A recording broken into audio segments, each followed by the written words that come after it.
Se você ainda não me segue no Instagram, vai lá. E se quiser o conteúdo completo de biologia para vestibular e Enem, acesse a minha plataforma. O link está aqui na descrição do vídeo.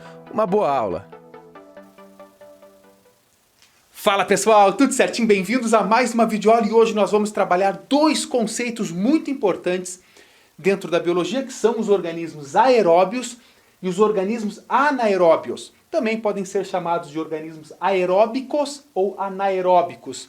Muito embora o aeróbico, a gente pesquisa aí no Google, tu põe isso aí, vai dar um monte de exercícios físicos. Aqui nós estamos falando de organismos.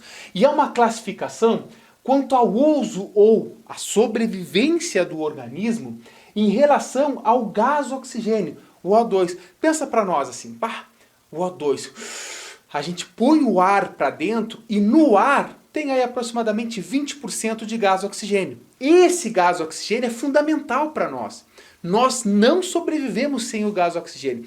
Mas você sabia que existem organismos que na presença do gás oxigênio eles morrem? Ou seja, o gás oxigênio, o O2, é tóxico para eles. Claro, biologia a gente trabalha com uma gama gigantesca de espécies diferentes, que vão desde árqueas, de bactérias, protozoários, fungos, plantas, animais. Cada um desses tipos de organismos tem as suas particularidades. E por isso que a biologia é tão linda, né? A gente acha que biologia é difícil. Realmente a biologia pode ser muito difícil. Claro que pode. Mas a biologia é linda. Porque a gente começa a entender. Ah, professor, eu estou fazendo um pãozinho aqui, eu ponho ele para crescer. O que é isso? Nós vamos falar nessa aula. Todos esses mecanismos lindos, fantásticos. E hoje eu estou com uma telespectadora fantástica aqui também, que é a Nala. A minha gatinha que faz muito tempo que eu mudei de estúdio aqui. Então, eu não trago ela sempre para cá, mas ela estava dormindinho tão bonitinha ali que vamos deixar então no final da aula eu vou mostrar a Nala para vocês. Vou acordar ela e vou trazer ela para cá. Beleza. Então essa é a classificação quanto, né, é o conceito quanto a essa classificação de aeróbios ou anaeróbios. Tranquilo, então vamos começar.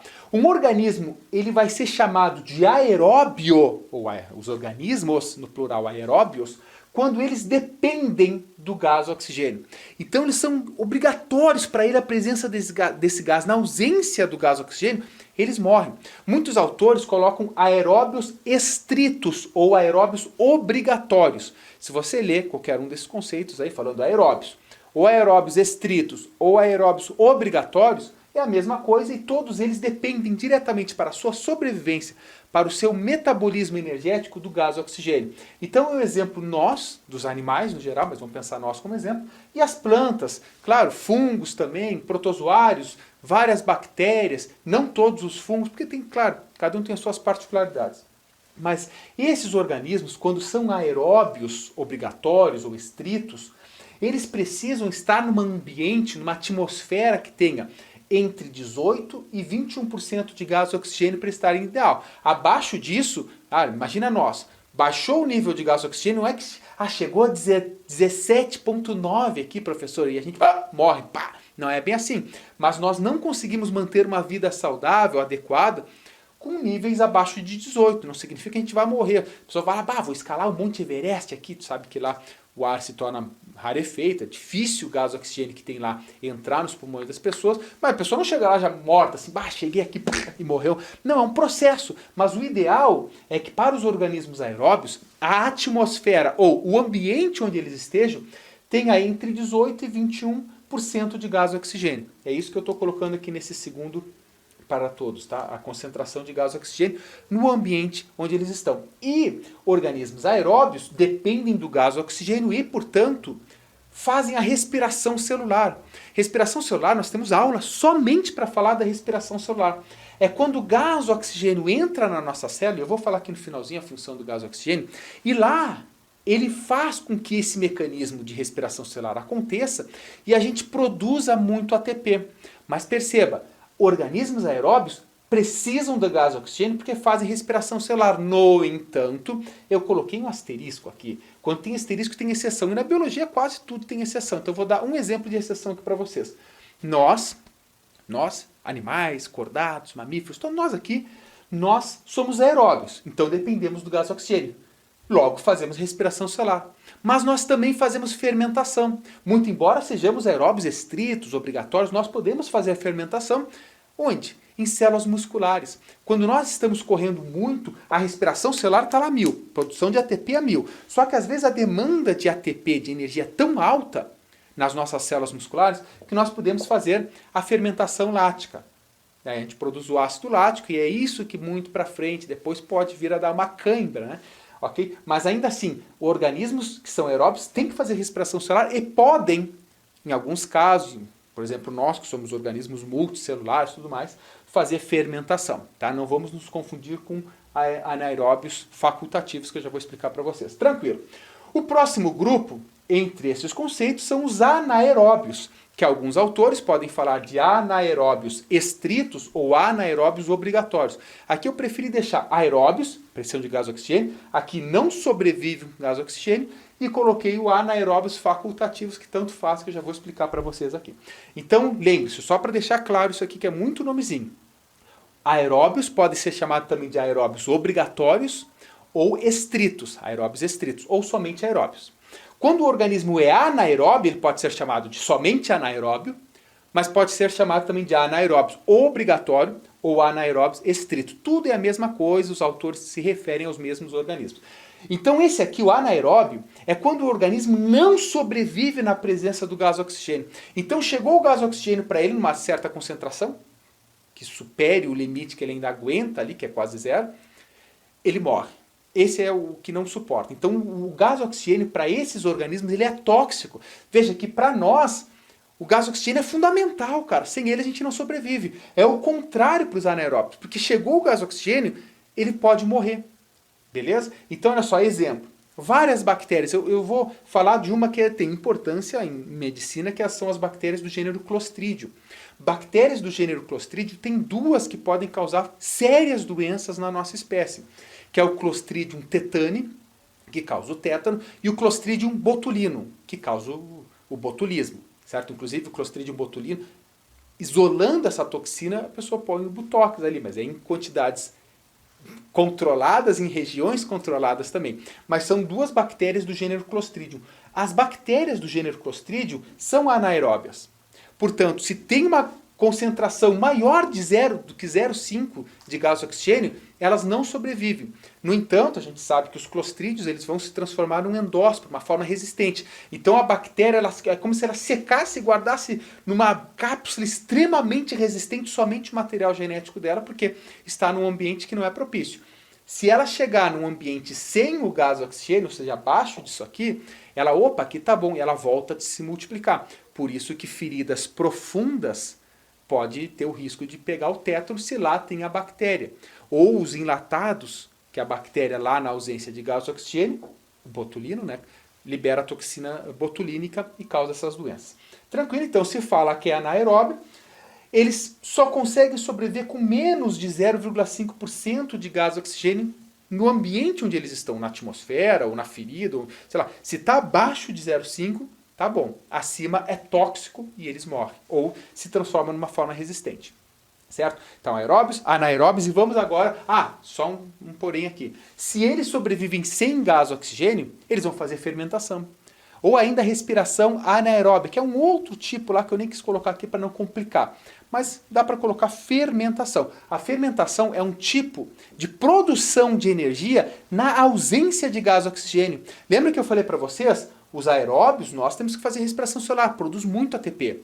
Só que na fermentação não tem gás oxigênio, então não tem respiração celular, não tem ciclo de Krebs e não tem cadeia transportadora de elétrons, porque não está o gás oxigênio, é tóxico para esses seres vivos. Então eles vão fazer a fermentação, que é a produção de ATP também, só que sem utilizar o O2. Ok? Tranquilinho. Lembrando que tem 3 tipos básicos, tem vários tipos, tá? Biologia tem sempre muita coisa. Mas para você saber, tem 3 tipos básicos de fermentação. Fermentação alcoólica, fermentação lática e fermentação acética. Um faz o álcool, fermentação alcoólica, libera CO2, é por isso que a gente faz isso para o pão, já vou falar desses serizinhos aqui. Tem a fermentação lática, que é nas células musculares, o que a gente faz também, embora sejamos aeróbios obrigatórios. No nosso músculo a gente pode fazer e libera o ácido lático, que pode causar cãibra no seu acúmulo. E o ácido acético é o vinagre.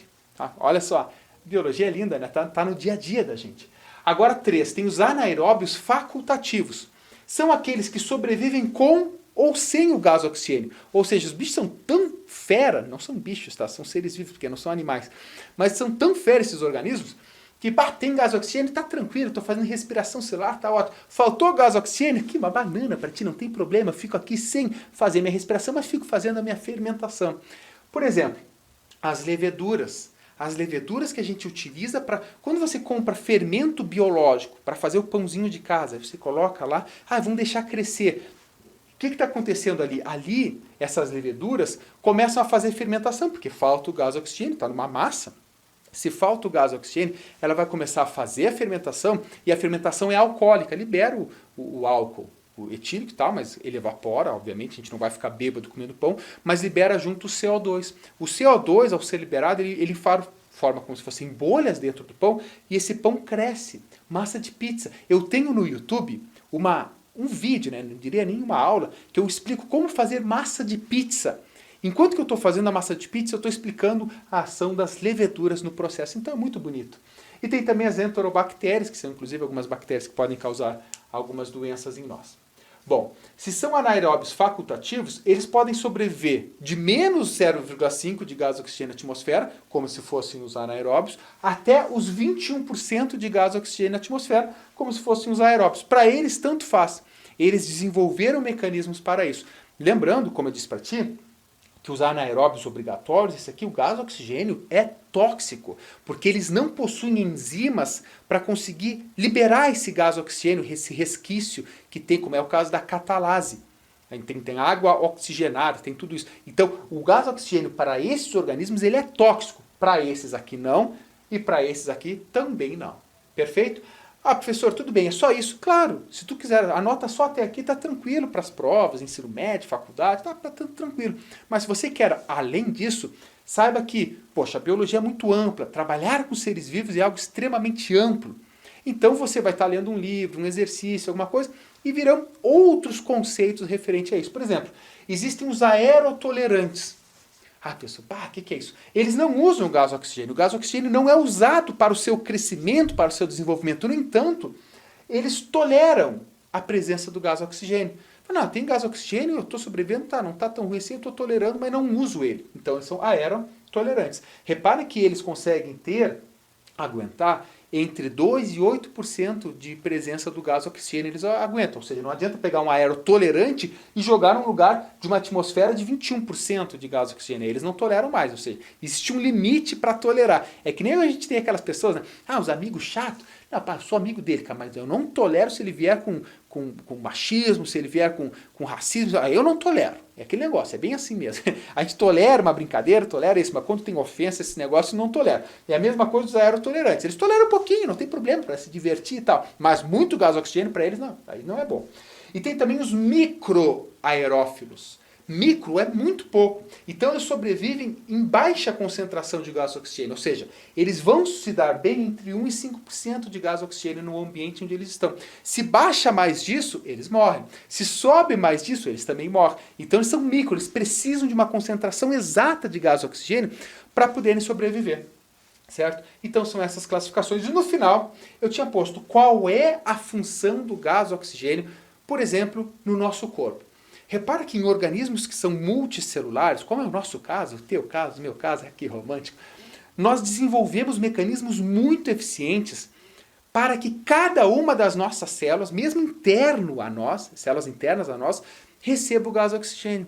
Por exemplo, se você ficar com uma célula nervosa, um neurônio teu, 5 minutos sem o gás oxigênio, essa célula pode morrer e nunca mais se recuperar. É o problema de uma pessoa ter uma parada respiratória. 3 minutos depois, se o coração volta a bater, a pessoa volta a respirar, não tem sequela. Mas se passa de 5, 6, 8 minutos, começa a ter sequela, porque o gás oxigênio não está mais atingindo esses tecidos. Então repara, você põe o ar para dentro. No ar tem vários gases, por exemplo o gás nitrogênio que a gente nem assimila, ele nem entra e sai, a gente não assimila, a gente precisa da alimentação para assimilar o gás nitrogênio. Mas o gás oxigênio está aproximadamente 20% no ar. Então ele entra, o gás entrou, o O2. Lá nos alvéolos pulmonares ocorre a hematose, que é a troca gasosa. Sai o CO2 e entra o O2. Esse O2 entra nas nossas hemácias e ele se liga na hemoglobina, em moléculas de ferro que ali tem. Bom, esse gás oxigênio que agora está dentro da hemoglobina, que está, por sua vez, dentro da hemácia, cai na corrente sanguínea e é transportada por todo o nosso corpo. Quando ele chega em determinados tecidos, porque ele sabe que os vasos sanguíneos começam na aorta, bem grossa, depois vai afinando, se ramificando até os capilares. Quando os capilares, que às vezes passa somente uma hemácia de tão fininho que eles são, estão passando por ali, esse gás oxigênio sai da hemácia e, por difusão, entra nas células que estão nesses tecidos. E o CO2 faz o caminho contrário. Então, repara, o O2 agora entrou nas nossas células. E ele é utilizado lá na mitocôndria. Ele vai lá dentro da célula, depois dentro da mitocôndria. E o papel do gás oxigênio é atrair, é o que a gente chama de aceptor final de elétrons, que acontece dentro da mitocôndria, lá na membrana interna. Aí você teria que assistir a aula de respiração para entender. Então, quando está o gás oxigênio lá, vem os NADH e os FADH2, que são moléculas que carregam os elétrons provenientes da quebra da glicose, liberam esses elétrons, o O2 atrai eles e aí o nosso corpo começa a produzir energia. Eu convido demais vocês a assistirem a aula de respiração celular para entender esse lindo mecanismo. Então o O2 tem esse papel de atrair. Se a gente para de ter o O2, você não atrai, se não atrai, você não produz ATP, se não produz ATP, você morre. Então por isso que a gente nunca... É até angustiante, tu não pode parar de respirar. Você nasceu, estava na barriga da sua mãe, você não respirava com os pulmões, não oxigenava os pulmões, fazia respiração celular porque conseguia o gás oxigênio da sua mãe. Ele vinha via cordão umbilical. Quando a gente nasce e a gente chora, o choro inicial é uma ardência desse ar que entra e abre pela primeira vez os nossos pulmões. Quando você faz isso, o gás oxigênio começa e você nunca mais para de respirar. Não pode parar. Ah, professor, eu vou parar um pouquinho. Ah, tá, não, assim tudo bem. Estou falando parar mesmo. Só depois que a pessoa morre, né? E a gente não quer isso tão cedo. Amém. Mas enfim, é isso aí o papel então do gás oxigênio. Seja no nosso corpo, com mecanismos muito complexos, ou também, obviamente, num organismo que é unicelular, mas que precisa do gás oxigênio, só que no caso ele entra diretamente via membrana plasmática por difusão. Muito mais simples do que nós, que não tem como o gás oxigênio entrar pela nossa pele.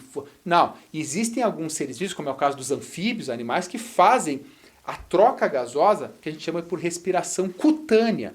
Mas nós não, nossa pele é impermeável. Se é impermeável à água, é impermeável, nesse caso também, obviamente, ao gás oxigênio. Certo, pessoal? Então isso aí agora vou comprometer trazer a Nalinha aqui para vocês verem. A Nala, que já foi presença garantida em diversas aulas que eu gravei aqui para a internet, para a plataforma, para o YouTube. E hoje ela está ali dormindinho. O Simba não está aqui, o Simba está em outro ambiente, que numa outra aula eu trago. Mas vou... Nalinha! Vem cá. Vamos... Vem cá, Nalinha. Vem cá. Isso, que bonitinha. O pessoal quer te ver, Nalinha. Eles querem te ver. Faz tempo que tu não aparece aqui para dar um oi. Olha, gente. Essa aqui é a Nala. A Nala, gordinha, saudável, cheio de respiração celular, está respirando. Assim como nós, a Nala é o quê? É uma aeróbio, um organismo aeróbio, obrigatório, estrito. E ela é bonitinha, fofinha. Vou mostrar para vocês aqui. Ó. Olha só, bem pertinho. Chega aí, Nala. Olha lá. Olha que bonitinha. Que mau humor é esse, Nala? Sorria. Ai, Nalinha. Olha aqui, que bonitinha. Tá bom? Tá bom, gente? Aí está a Nala. Numa outra aula, na próxima aula, eu trago o Simba para vocês verem. A Nala é fofinha, é linda. E a gente gosta muito dela. Certo, Nalinha?